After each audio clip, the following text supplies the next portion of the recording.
Welcome to the Learning Pines YouTube. We hope this video helps. You start by checking compatibility.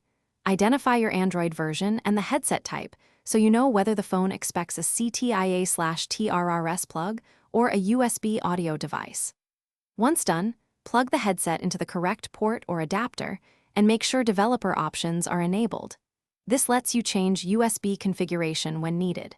You need the right physical connection first because Android detects input based on hardware. If the mic is analog, the plug wiring must match the phone's TRRS standard. Now you tell Android and the app to use the headset mic.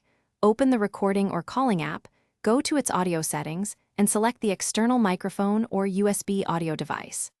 If the app lacks selection, use a dedicated recorder that shows device choices, or use the camera app and switch microphone source to test.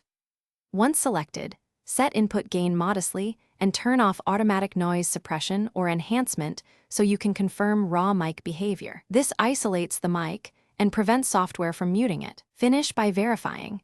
Make a short recording and listen back through the same headphones so you hear latency and levels. If the mic isn't recognized, unplug and replug, try a known good adapter or headset, or restart the phone to force device redetection. If problems persist, grant microphone permission, clear the app cache, and update the OS. As a key troubleshooting tip, boot to safe mode to rule out third-party audio apps. If it works in safe mode, uninstall recent apps until the conflict is found. Thanks for watching. Consider subscribing if we helped you.